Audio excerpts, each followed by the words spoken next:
may lisensya po yan, tapos pag may lisensya sa PAGCOR, POGO yan. Ngayon, kapag nag-violate po sila, talaga may kalalagyan sila. Sino may visitation power?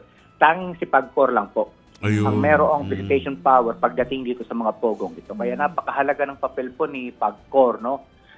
Sabi nga natin, hindi pwedeng yung kanilang visitorial power ay hanggang doon sa pag-inspect lamang kung ilan yung empleyado and so on and so forth. That's not enough. They have to go beyond mere visiting and mere counting kung ilan po yung empleyado na kinicheck nilang pogo. Gaano ho ka-regular na binibisita ng PAGCOR yung mga pogo? Sir, kapag ikaw po ay IGL or pogo na tinatawag, dapat 24/7 may tao doon sa loob na taga-PAGCOR. Yan ang importante. Okay. Oy, paano yun? Bakit So itong pogo na raid hindi po talaga to license ng PAGCOR. Lumalabas na itong pinisita natin ngayon diyan sa PORAC. Illegal po 'yan. Wala ho talagang lisensya 'yan. Kaya kawawa talaga po siya. Kasi wala siyang dokumento eh.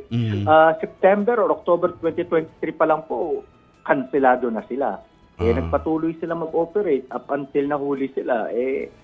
Talagang may kalalagyan ho yung grupo nila. Pero sir, hindi naman yun ang primary natin pagbisita doon, yung pag-operate.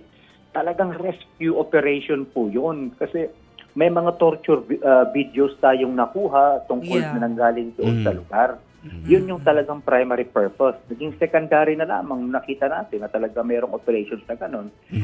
Naging active crime scene po tuloy yung buong compound dyan sa PORAC. Panghuli pong katanungan, Doktor.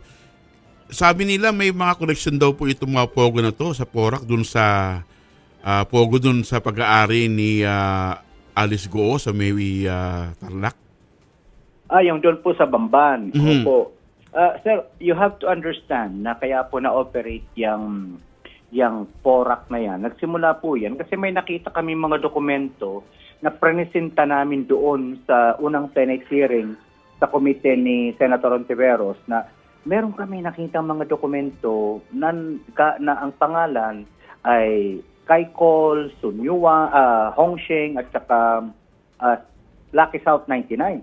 Sabi namin, kung may Lucky South 99, tapos hanggang November 2023, may documents naka-address doon sa loob ng Baupo. Di syempre, nag-imbestiga na kami kasi yung kanilang address, dapat PORAC, Pampanga.